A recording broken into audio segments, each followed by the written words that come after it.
আপনারা সকলে জানেন যে আমাদের পশ্চিমবঙ্গে কেন্দ্রের অনেক প্রকল্প কিন্তু এতদিন বন্ধ ছিল।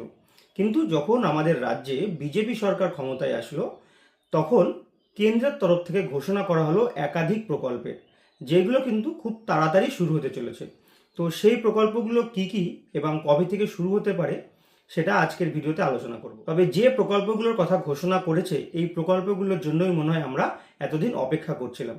একটু সময় নিয়ে ভিডিওটা দেখুন এবং কি কি প্রকল্প আছে সেই প্রকল্পগুলোর থেকেই কিন্তু ম্যাক্সিমাম মানুষ উপকৃত হবেন। চলুন আগে একবার দেখে নিই কোন কোন সেই প্রকল্পগুলো আমাদের রাজ্যে আসতে চলেছে। আমি আপনাদেরকে আনন্দবাজারের একটি পত্রিকা দেখাচ্ছি, যেটা কিন্তু 7 মে 2026 তারিখে আপডেট হয়েছে। তো প্রথমে বড় বড় করে লেখা আছে, আসবে বকেয়া বরাদ্দ, কেন্দ্রীয় প্রকল্প বঙ্গে চালু করতে তৎপরতা। প্রথমেই যেটা বলছে, মনরেগার বদলে যখন ভিভি জিরামজি আইনে গ্রামীণ রোজগার প্রকল্প চালু হবে, তখন পশ্চিমবঙ্গের জন্য টাকা আটকে থাকবে না। মনরেগাটা হচ্ছে 100 দিনের কাজ, MGNREGA, সবাই আমরা এটাকে 100 দিনের কাজ বলি। তো এই নামটা কিন্তু আর থাকবে না, আপনারা জানেন। এর পরিবর্তে নতুন নামকরণ করেছে ভিভি জিরামজি। 100 দিনের কাজের আগে নাম ছিল MGNREGA, এখন তার নতুন নাম ভিভি জিরামজি। এই প্রকল্পটা চালু হবে আয়ুষ্মান ভারত, প্রধানমন্ত্রী মৎস্য সম্পদ যোজনা, চা শ্রমিকদের উন্নয়ন থেকে মডেল স্কুল তৈরিতে PMC প্রকল্প। এবার মোদী সরকারের যাবতীয় প্রকল্পের সুবিধা রাজ্যের ঘরে ঘরে পৌঁছে দেওয়ার রূপরেখা তৈরি হতে চলেছে।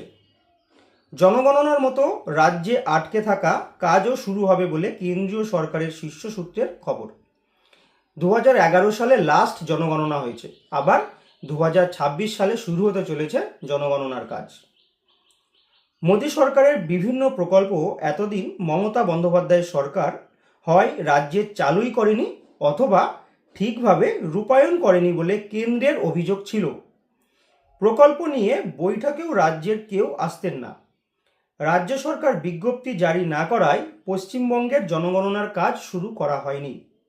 মঙ্গলবারই প্রধানমন্ত্রী নরেন্দ্র মোদী কেন্দ্রীয় মন্ত্রিসভার বৈঠকে বার্তা দিয়েছিলেন, রাজ্যের মানুষের সমর্থনকে সম্মান দিয়ে পশ্চিমবঙ্গের উন্নয়নের জন্য একসঙ্গে কাজ করতে হবে।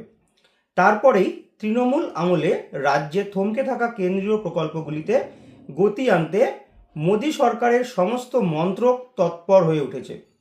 শিক্ষা, স্বাস্থ্য, রেল কিংবা অভ্যন্তরীণ নিরাপত্তার প্রশ্নে যে প্রকল্পগুলির রূপায়ণ রাজ্য সরকারের বিরুদ্ধে অসহযোগিতা, জমি না দেওয়ার অভিযোগ উঠেছিল, সেই প্রকল্পগুলির কাজ দ্রুত শুরু করতেও তৎপরতা শুরু হয়েছে।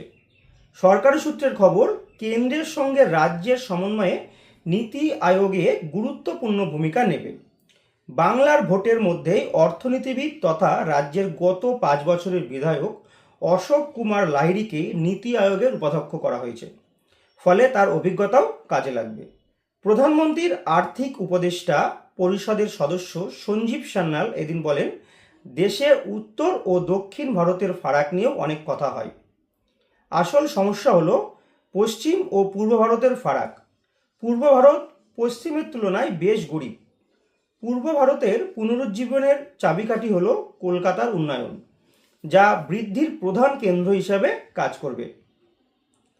নীল বিপ্লবের লক্ষ্যে মৎস্য চাষিদের উন্নয়নে প্রধানমন্ত্রী মৎস্য সম্পদ যোজনা চালু হয়েছিল। নীতিগতভাবে ওই প্রকল্পে তৃণমূল সরকার সাড়া দিলেও 2022-23 সালে ওই খাতে দেওয়া 114 কোটি টাকার মধ্যে কেবল 58 কোটি টাকা খরচ করেছিল। তারপরে আর উচ্চবাচ্য করেনি।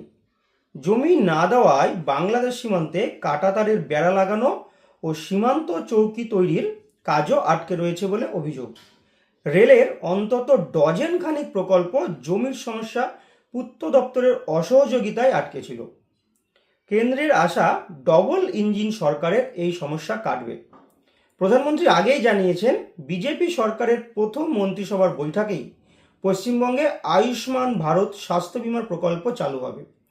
তৃণমূল সরকার শিক্ষাক্ষেত্রে PMC, যার ফুল ফর্ম হচ্ছে প্রধানমন্ত্রী স্কুল ফর রাইজিং ইন্ডিয়া যোজনায় মডেল স্কুল তৈরিতেও সায় দেয়নি।